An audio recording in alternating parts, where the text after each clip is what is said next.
আসসালামু আলাইকুম। আমার নাম মুস্তাকিম। আমার ভাই গাছ থেকে পড়ে গেছে। পড়ে যাওয়ার পর ভাগলপুর মেডিকেল হাসপাতালে নেওয়ার পর ওইখানে সিটি স্ক্যান, মাথা সিটি স্ক্যান, পা সিটি স্ক্যান করছি, কিছু ধরা পড়ে নাই, ইঞ্জেকশন দিছি। তারপর ওরা কইছে ভালো আছে, বাড়িতে নিয়ে আসছি।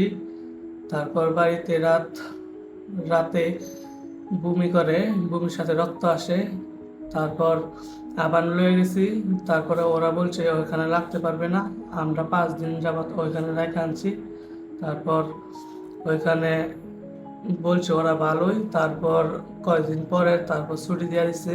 ছুটি দেওয়ার পর বলছে ঢাকা সরকারি মেডিকেল হাসপাতালে নিয়ে আসতে। আমরা সরকারি মেডিকেল নিয়ে আসি নাই, উত্তরা জেনারেল হাসপাতালে নিয়ে আসছি। তারপর আবার ওরা সিটি স্ক্যান করাইছে, করানোর পরে মাথার মধ্যে থেকে রক্ত জমা হয়ে গেছে। তারপর অপারেশন করাইছি, এখন ভালো আছে।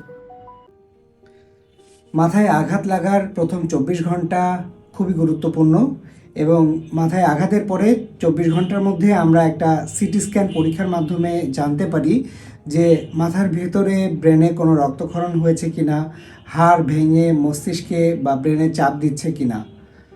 কিন্তু অনেক সময় দেখা যায় যে প্রথম 24 ঘন্টার মধ্যে সিটি স্ক্যানে রক্তক্ষরণ বোঝা যায় না। রোগীর লক্ষণগুলো কিন্তু ধীরে ধীরে প্রকাশ পেতে থাকে।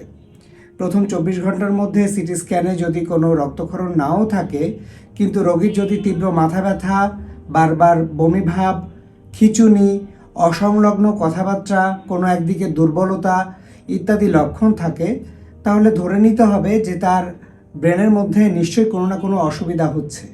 সেক্ষেত্রে আমরা অনেক সময় 2 দিন পরে বা 3 দিন পরে আবারও একটা সিটি স্ক্যান পরীক্ষা করে দেখি যে মস্তিষ্কে নতুন করে কোনো রক্তক্ষরণ হয়েছে কিনা। কখনো কখনো লুসিড ইন্টারভেল নামে একটা টার্ম ব্যবহার করা হয়, যেখানে মাথায় আঘাত লাগার ফলে প্রথমে রোগী অজ্ঞান হয়ে যায়, এরপরে রোগীর জ্ঞান ফিরে আসে এবং সম্পূর্ণ স্বাভাবিক থাকে, কিন্তু পরবর্তীতে ব্রেনের চাপ বাড়ার কারণে রোগী আবার অজ্ঞান হয়ে যায়। এই যে দুইটা অজ্ঞান হয়ে যাওয়ার মধ্যবর্তী একটা সময়ে রোগী সম্পূর্ণ স্বাভাবিক অবস্থায় থাকে, সেই পিরিয়ডটাকে বলা হয় লুসিড ইন্টারভেল। এটা একটা ডেঞ্জারাস পিরিয়ড এবং এটাকে ঠিকভাবে আইডেন্টিফাই না করা গেলে অনেক সময় আমরা রোগীটাকে হারিয়ে ফেলি এবং সঠিক রোগ নির্ণয়ের অভাবে এবং সঠিক চিকিৎসার অভাবে হয়তো রোগীটার মৃত্যু হয়ে যায়। সেই জন্য আপনাদের কাছে মেসেজ হচ্ছে যে মাথায় আঘাতের পরে অনেক সময়ে আমরা রিপিট সিটি স্ক্যান করে থাকি, 1 দিন পর, 2 দিন পর বা কয়েকদিন পর।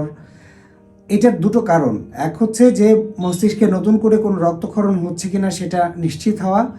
কখনো কখনো চিকিৎসার প্রভাবে ধরা যাক যে প্রথমে রক্তক্ষরণ আছে, সেই রক্তক্ষরণটা যদি আমরা ওষুধ দিয়ে চেষ্টা করে থাকি, সেটা কতটুকু কমেছে সেটাও আমরা পরবর্তী সিটি স্ক্যানে নিশ্চিত হতে পারি। দুই কারণেই আমরা অনেক সময় রোগীর প্রয়োজনে বারবার সিটি স্ক্যান করার প্রয়োজন হতে পারে। জিহাদ, কেমন আছো তুমি? ভালোই। ভালো আছো? জি। তোমার 2 চোখ কালো হয়ে গেছে, চোখ লাল হয়ে আছে, তোমার চোখে দেখতে কোনো অসুবিধা হয়? জি না। কোনো অসুবিধা নাই। খাওয়া দাওয়া করতে পারো? জি। তুমি হাঁটতে পারো? আজকে অপারেশন কয়দিন হয়েছে? আচ্ছা, 2 দিন। 2 দিন। তাহলে এখন তুমি সম্পূর্ণ স্বাভাবিক আছো? আচ্ছা, ঠিক আছে, আলহামদুলিল্লাহ। আপনাদের তাহলে প্রথম সিটি স্ক্যানে কোনো রক্তক্ষরণ ছিল না? না। 5 দিন পরে আপনারা দেখেন যে সিটি স্ক্যানে রক্ত অনেক বেশি মাথার মধ্যে, তাই তো? ঠিক আছে, আপনাদের জন্য দোয়া রইল, আপনারাও আমাদের জন্য দোয়া করবেন। ফি আমানিল্লাহ। সুতরাং মাথায় আঘাত লাগলে আপনার চিকিৎসকের উপরে আস্থা রাখুন এবং প্রয়োজনে সিটি স্ক্যান পরীক্ষার মাধ্যমে নিশ্চিত হয়ে সঠিক চিকিৎসা গ্রহণ করে থাকুন। সবাই ভালো থাকবেন।